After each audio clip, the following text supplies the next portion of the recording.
Bismillah, alhamdulillah. Wassalatu wassalamu ala rasulillah wa ala alihi wa sahbihi wa man walah. Wa ashhadu an la ilaha illallah wahdahu la syarikalah wa ashhadu anna Muhammadan abduhu wa rasuluh, amma ba'du.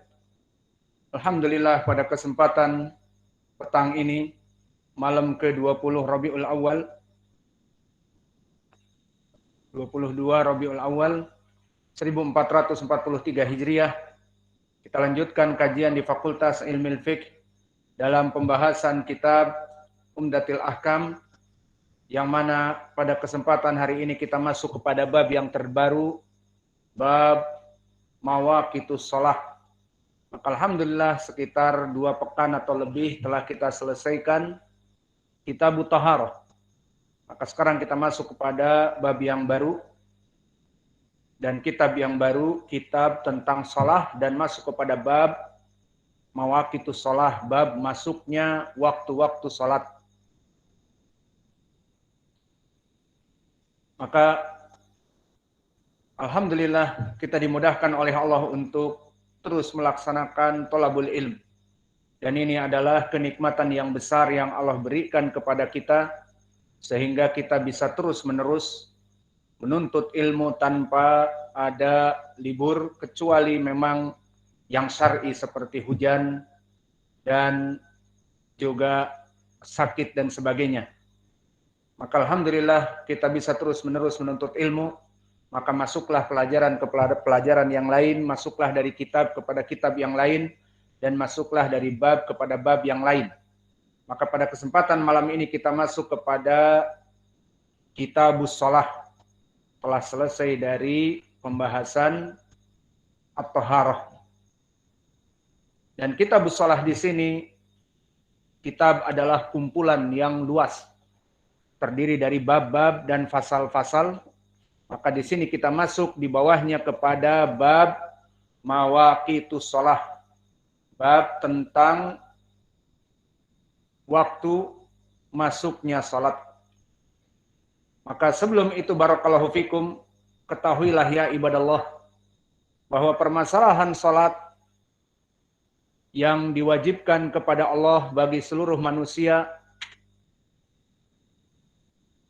dan dia adalah rukun dari Islam, seperti di hadis yang muttafaqun alaih dari Ibnu Umar, bunyal Islam ala khams, syahadatu an la ilaha illallah wa anna Muhammadan Rasulullah wa iqamis shalah wa ita'iz zakah wa shaumi Ramadan wal hajj.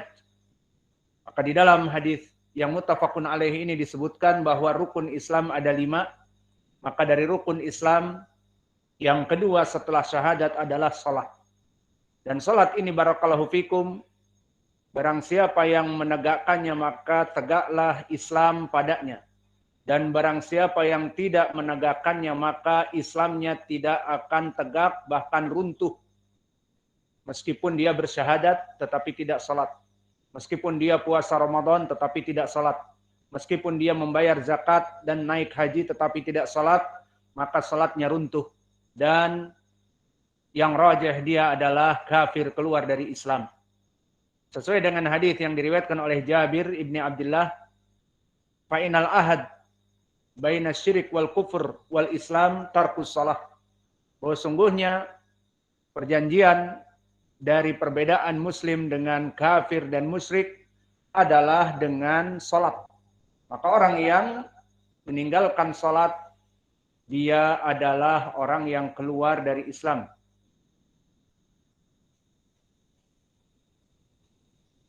Maka di sini dari permasalahan salat yang diwajibkan di dalam ayat Al-Qur'an, wa aqimus shalah wa atau zakah, maka dirikanlah salat dan bayar zakat, dan juga di dalam ayat yang lain warka'u ma'ar raqiin, maka salatlah bersama orang-orang yang salat. Salat 5 waktu tadi adalah salat berjamaah. Dan salat yang 5 waktu ini, barakallahu fikum, perkara yang sangat agung karena perintahnya tidak sembarangan. Perintahnya telah datang kisah yang khusus, dinamakan Isra wal Mi'raj.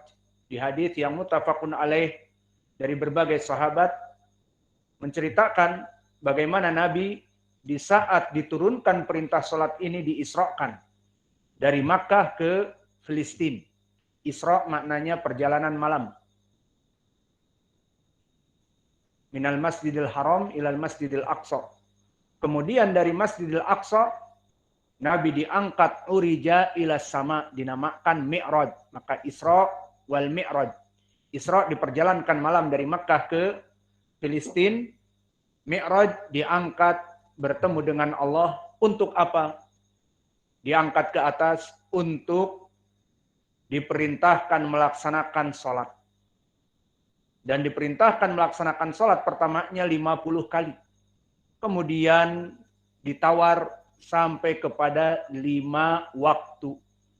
Dan 5 waktu dari 50 kali adalah 10 kali lipat. Dan ini rahmat Allah kepada kaum muslimin. Dan setelah rahmat Allah kepada kaum muslimin dari 50 menjadi 5 kali, masih banyak di sana yang notabene mengaku muslimin, KTP-nya Islam, tetapi meninggalkan sholat. Sengaja atau dalam keadaan bermalas-malasan. Maka inilah perintah sholat yang agung. Yang sampai diperintahkan langsung oleh Allah kepada Nabi Muhammad, yang mana Nabi Muhammad dinaikkan ke sisi Allah. Kemudian diperintahkan untuk melaksanakan sholat. Maka inilah dari ibadah yang agung as-sholat, yang mana jika tidak menegakkannya akan hancur keislaman seseorang. Dan sholat ini banyak syaratnya. Di antaranya dari syaratnya adalah seseorang melaksanakan sholat 5 waktu harus sesuai dengan waktunya. Maka tidak sembarangan orang sholat fajar. Sholat fajar misalnya jam 3 malam. Itu sholat tahajud namanya. Bukan sholat fajar. Atau sholat fajar jam 10.30. Itu sholat duha namanya. Bukan sholat fajar. Maka sholat itu ada batasan waktunya. Maka dari pendalilan, sholat itu harus sesuai dengan waktunya di dalam ayat Al-Quran. Di mana Allah Jalla wa'ala berfirman, Inna sholata kanat alal mu'minin kitaban mauquta. Bahwa sungguhnya sholat itu diwajibkan atas kaum mukminin, kitaban, kewajibannya, mauqutan, dibatasi dengan waktu-waktu tertentu. Maka ditafsirkan oleh Ibnu Abbas rahimahullah bahwa sholat itu adalah kitaban mauqutan, maknanya kewajibannya itu diberikan batasan-batasannya. Sehingga waktu fajar ada batasannya, ada waktu expirednya. Dan waktu fajar, kemudian waktu zuhur, ada batasan kapan masuknya dan kapan expired dari waktu sholat zuhur. Sehingga tidak sembarangan seseorang melaksanakan sholat 5 waktu dengan waktu yang dia tentukan, tetapi dari Allah. Maka auqatus shalah barakallahu fikum, dia adalah syarat diterimanya salat. Sesuai dengan ayat Allah tadi, inna sholata kanat alal mu'minin kitaban mauquta. Dan telah ditetapkan juga di dalam surat Al-Isra dari waktu yang 5. Di mana di waktu yang 5 itu di dalam Al-Quran disebutkan aqimis sholata liduluki syams ila wasaqil lail. Maka kerjakanlah sholat itu liduluki syams. Apa maknanya? Dulukuha ay zawaluha. Di saat tergelincir matahari itu. Maka di sini masuk waktu zuhur, tergelincir dari pertengahan bumi ke arah barat. Berarti waktu zuhur masuk. Dan begitu pun waktu asr. Di saat tergelincir dari 1/4 dari siang. Mulai dari tengah sampai kepada 1/4. Maka di sini 2 waktu sholat. Aqimis sholata liduluki syams. Maka sholatlah di saat matahari itu tergelincir dari pertengahan siang. Berarti waktu zuhur masuk, kemudian waktu asr masuk. 2 sholat di dalam ayat ini. Kemudian disebutkan ila Ghasaqil lail. Makna ghasaqil lail adalah di saat tergelincirnya matahari masuk kepada ufuk barat, maka di sini 2 salat. Ila ghasaqil lail, salatul maghrib dan salatul isya. Maka 4 salat disebutkan di dalam ayat ini. Kemudian disebutkan setelahnya wa Qur'anal fajri inna Qur'anal fajri kana mashhuda. Maka Qur'anal fajri di sini adalah salatul fajr. Maka di dalam surat Al-Isra disebutkan secara keumuman bahwa salat itu ada 5 waktunya. Pertama, di saat liduluki syams, mulai tergelincir dari ufuk barat, dari pertengahan siang, maka masuk duhur dan asar. Dan juga masuk kepada ila ghasaqil lail, maknanya setelah tergelincirnya di arah ufuk barat, berarti maghrib dan isya, dan juga wa Qur'anal fajri, salat fajr.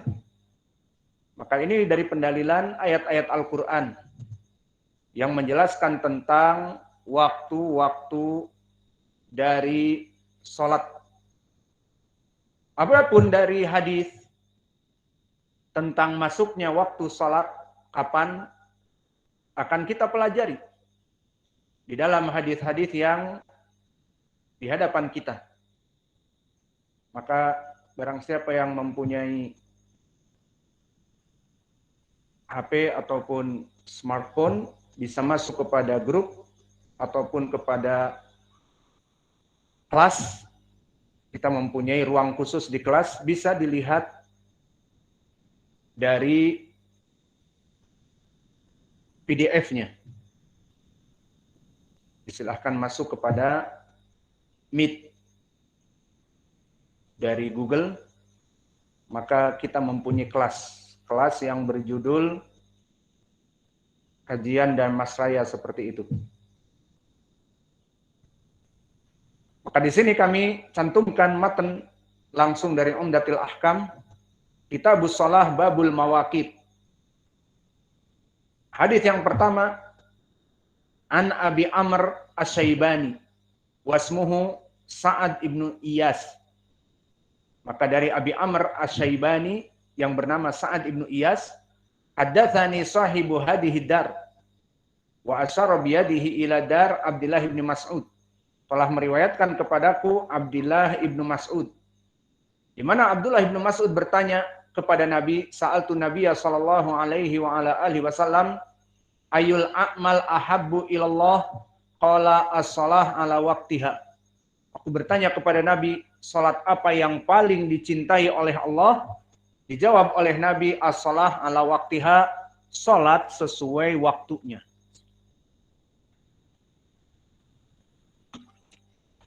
Qultu tsumma ayyu? Lalu apa lagi ya Rasulullah? Qala birrul walidain. Maka berbuat baik kepada kedua orang tua.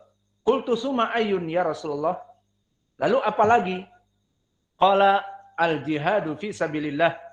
Melaksanakan jihad fi sabilillah. Qala haddatsani bihinna Rasulullah sallallahu alaihi wasallam walau istajabtuhu lazadani. Maka demikianlah aku dikabari oleh Nabi, dan jika aku meminta tambah lagi, apalagi ya Rasulullah, maka pasti akan diberikan kepadaku tambahan lagi. Namun di sini Ibnu Mas'ud meriwayatkan kepada Asy-Syaibani 3 perkara. Dari perkara-perkara yang paling dicintai oleh Allah dari amalan adalah poin pendalilannya as-shalah ala waqtiha. Salat tepat pada waktunya. Maka dari sini menjadi pendalilan salat itu tidak sembarangan. Karena salat itu ibadah, seperti di dalam perintah tadi, wa aqimus shalah, maka rules, undang-undangnya, syarat-syaratnya, semuanya kembali kepada Allah dan Rasulnya. Maka di dalam hadis Ibnu Mas'ud ini ditanyakan kepada Nabi, apa amalan yang paling dicintai oleh Allah? Salat 5 waktu yang sesuai waktunya. Maka ini dari amalan yang paling dicintai oleh Allah. Kemudian kita masuk kepada hadis yang kedua, an Aisyah radhiyallahu anha qalat, laqad kana Rasulullah sallallahu alaihi wa ala alihi wasallam yusallil fajra fayashhadu ma'ahu nisa'un minal mu'minat mutalaffi'at bimurutihin thumma yarji'na ila buyutihinna ma ya'rifuhunna ahadun minal ghalasi. Di dalam hadis yang kedua dikatakan oleh Aisyah bahwa Nabi Muhammad SAW melaksanakan sholat fajar dan dipersaksikan perempuan-perempuan dari kaum mukminat yang mutalaffi'at bimurutihinna, yang mana mereka keluar dengan hijab-hijab mereka menutupi tubuh-tubuh dan wajah mereka. Maknanya para perempuan di sini melaksanakan sholat bersama Nabi berjamaah. Tsumma yarji'na ila buyutihinna. Setelah selesai Nabi salam, maka mereka pulang kepada rumah-rumah mereka. Ma ya'rifuhunna ahadun. Tidak diketahui oleh dohirnya para laki-laki seorang pun minal ghalas, dari waktu yang golas. Apa makna al-ghalas? Al-ghalas indal Arab adalah suatu waktu ikhtilat dia usubah bidul matilail, yang mana terjadi percampuran antara remang-remang fajar yang mulai naik dengan gelap gulitanya di kegelapan malam. Maka dari sini menjadi pendalilan juga bagi kita tentang permasalahan waktul fajr. Maka faedah yang bisa kita ambil dari hadis ini, dari hadis Aisyah, terutama yang berhubungan dengan waktu dari mawaqitus shalah, adalah waktul fajr. Nabi Muhammad SAW menyelesaikan waktul fajr adalah dalam keadaan para perempuan-perempuan keluar dari sholat berjamaah dan masih remang-remang.